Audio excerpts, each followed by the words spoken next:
C'est beau, hein. Je trouve aussi. Parce que des beaux modèles 3D, c'est bien, mais des belles couleurs, c'est mieux.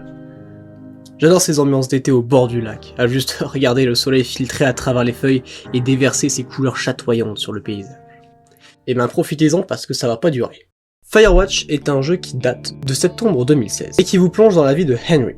C'est un homme d'une trentaine d'années qui arrive au poste de garde forestier dans le Wyoming, après une rupture avec sa femme atteinte d'Alzheimer.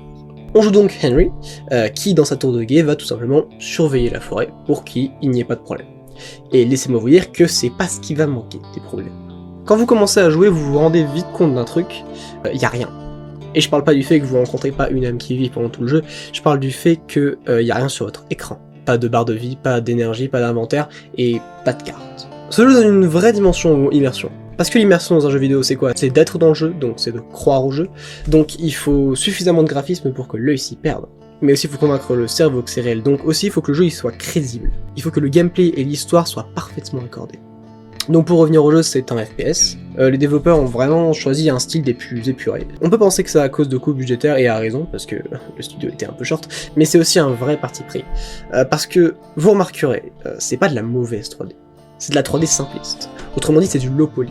Et plus que ça, c'est du très très beau low poly. Le rendu est dingue. Donc, on a notre graphisme. Après, l'histoire est assez réaliste. Donc on va avoir un gameplay assez réaliste et peu fantaisiste. La balance du réalisme est très bien gérée parce que c'est suffisamment pour que ce soit très cohérent et très réaliste, mais pas trop pour pas tomber dans un jeu de survie, ce qui serait un échec dans ce jeu. Les mécaniques sont simples, mais très bien incorporées. Par exemple, vous voulez une carte. Et bien, voici votre carte. Elle est imprimée, elle prend pas la taille de votre écran, et il faut se concentrer dessus pour lire, et on voit plus rien autour, mais elle marche. Ensuite, vous voulez quoi? Vous voulez une corde pour descendre cette petite pente qui est un petit peu trop raide? Bah non.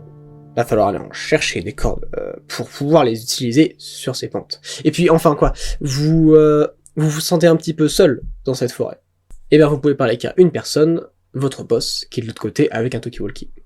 D'ailleurs on va parler un petit peu de ce talkie-walkie. C'est une des mécaniques principales du jeu, qui est très très bien incorporée pour ce que c'est, parce que c'est assez compliqué de faire un jeu basé sur le dialogue, parce que vous êtes un joueur, donc vous jouez, vous avez le choix, mais vous incarnez un personnage, donc vous vous pliez à son caractère. Donc il faut trouver quelque chose qui soit assez cohérent et en même temps qui laisse de la liberté aux joueurs. C'est comme ça qu'on crée un talkie-walkie à choix multiples, dont aucune ne dénature le personnage. Tout est bien fait. Chaque discussion est plus intéressante que la précédente, chaque parole est d'autant plus crédible, et tout ceci dans une discussion mature, amusante et surtout très réconfortante, parce qu'on se sent très vite seul dans cette forêt. Est-ce que je vous ai présenté notre ami la parano? Parce que quand on joue à Firewatch, il y a des moments assez rares où le jeu abandonne un petit peu son immersion pour nous dire attention, il se passe quelque chose et là faut pas le louper. Et quand ça fait 2-3 fois que vous entendez ou vous voyez quelque chose de bizarre, bah vous tombez vite parano en fait. Surtout que c'est assez inattendu dans un jeu comme ça, le jeu est beau, tout est calme, donc ça change du tout au tout. La forêt n'est plus un calme paysage de balade, ça devient un endroit hostile où vous retournez à chaque croisement en cherchant le danger du regard. La plus grande des peurs, c'est l'anticipation. Il est bien moins terrifiant de découvrir que quelqu'un était là que de savoir qu'il est là, quelque part. Ou du moins de l'imaginer, parce qu'on est dans une forêt, tout seul, donc on est à la merci de quiconque et n'importe quoi peut arriver en fait. C'est ce frisson, cette délicieuse paranoïa qui est folle.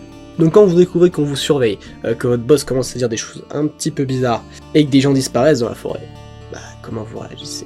Enfin voilà, c'était ma petite review, j'espère qu'elle vous aura donné envie de jouer au jeu ou d'y rejouer, si affinité. Et puis sur ce, je vous dis à la prochaine.